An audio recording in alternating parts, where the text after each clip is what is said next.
Malacca ஜலசந்தியில் மையம் கொண்டிருந்த ஆழ்ந்த காற்றழுத்த தாழ்வு மண்டலம் புயலாக உருவாகி இருக்கிறது.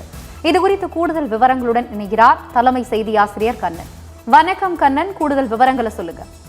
ஆனந்தி, வங்கக்கடலில் சென்யார் புயல் உருவாகும் என்ற வானிலை மாற்றம் தொடர்பான செய்திகள் 2 வாரங்களாக வந்த நிலையில் இன்று மலாக்கா ஜலசந்தியில் சென்யார் புயல் உருவாகி இருக்கிறது. ஐக்கிய அரபு அமீரகம் வைத்த அந்த பெயருக்கான அர்த்தம் சிங்கம். அந்த சிங்க புயல் இப்போது இந்தோனேசியா அருகே மலாக்கா ஜலசந்தி பகுதியில் கிட்டத்தட்ட 2000 கிலோமீட்டர் தொலைவுக்கும் அதிகமான தொலைவில் அது இருப்பதால் 10 கிலோமீட்டர் வேகத்தில் அது மெதுவாக நகர்ந்து வருகிறது என்றும், இன்று முற்பகலிலேயே இந்தோனேசியாவிலேயே அது கரையை கடக்கும் என்பதால் தமிழகத்திற்கு இந்த சென்யார் புயலால் பெரிய அளவில் பாதிப்பு இருக்காது என்றும், அந்தமான் கடலை ஒட்டிய அந்த மலாக்கா ஜலசந்தியில் மையம் கொண்டிருந்த ஆழ்ந்த அந்த காற்றழுத்த தாழ்வு மண்டலமானது பின்னர் ஆழ்ந்த காற்றழுத்த தாழ்வு மண்டலமாக வலுவடைந்து இன்று புயலாக உருவாகி இருக்கிறது.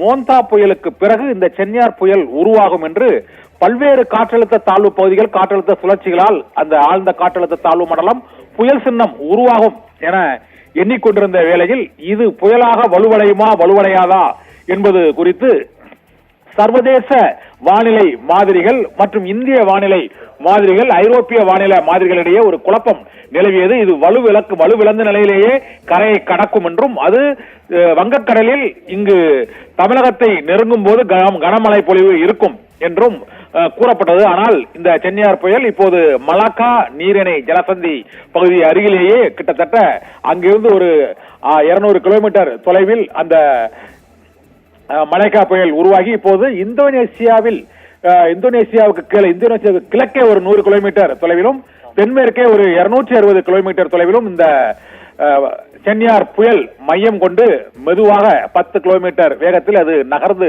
வருகிறது என்றும், அந்தமான் நிக்கோபார் தீவுகளுக்கு தென்கிழக்கே ஒரு 740 கிலோமீட்டர் தொலைவில் அமைந்திருப்பதால் இது வங்கக்கடல் பகுதியிலும் வானிலை மாற்றத்தை உருவாக்கும் என்றும், இந்த வானிலை மாற்றத்தால் இலங்கைக்கு அருகே உருவாகியுள்ள அந்த காற்றழுத்த தாழ்வு பகுதி வலுவடைந்த நிலையில் அது தமிழக தென்மேற்கு வங்கக்கடல் பகுதியை நோக்கி வரும் பொழுது 28, 29, 30 ஆகிய தேதிகளில் தமிழக கடலோர மாவட்டங்களான சென்னை, திருவள்ளூர், காஞ்சிபுரம், செங்கல்பட்டு மற்றும் டெல்டா மாவட்டங்களான தஞ்சை, திருவாரூர், நாகை ஆகிய மாவட்டங்களுக்கு அதி கனமழை பொழிவு இருக்கும் என எதிர்பார்க்கப்படுகிறது. இதற்கு முந்தைய காற்றழுத்த தாழ்வு பகுதிகளால் தென் மாவட்டங்களுக்கும் டெல்டா மாவட்டங்களுக்கும் மட்டுமே கனமழை பொழிவு இருந்த நிலையில் வட மாவட்டங்களுக்கு இந்த சென்யார் புயல் கரையை இந்தோனேசியாவில் கரை கடந்த பிறகு அதற்கு பிறகு ஏற்படும் வானிலை மாற்றங்களால் இந்த இலங்கையில் உருவாகியுள்ள இந்த காற்றழுத்த தாழ்வு பகுதியால் மற்றொரு காற்றழுத்த தாழ்வு நிலை உருவாகி அதன் மூலமாக இந்த புயலின் விளைவு புதிய காற்றழுத்த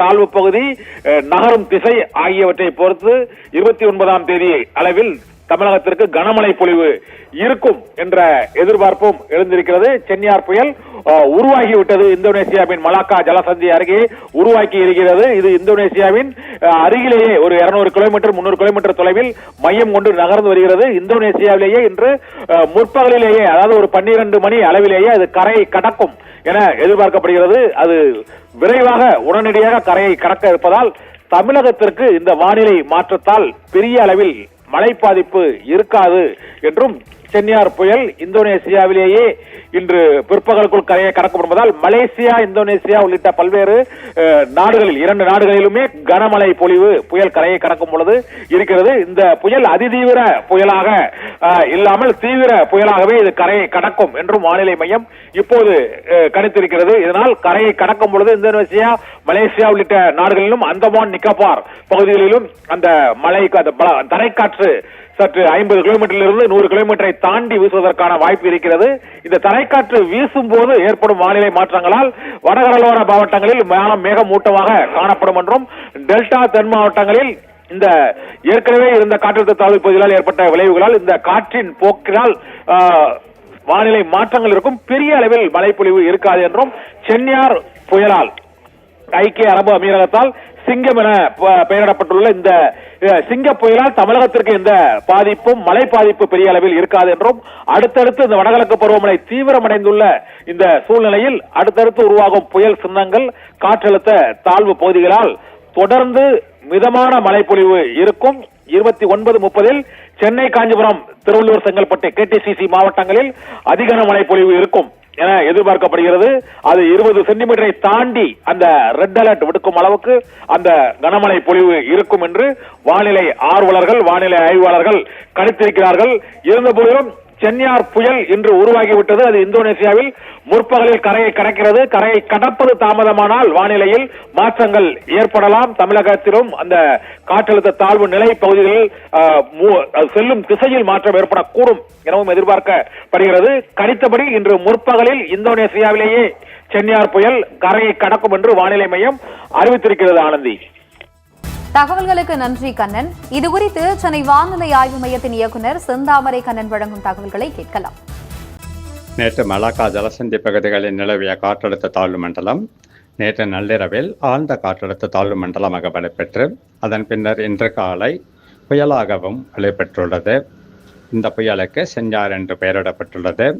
இது தொடர்ந்து மேற்கு வடமேற்கு திசையில் நகர்ந்து இன்று முற்பகலில் இந்தோனேசிய பகுதிகளை கடந்து அதற்கடுத்த 24 மணி நேரத்தில் படிப்படியாக வலுவிழக்கக்கூடும்.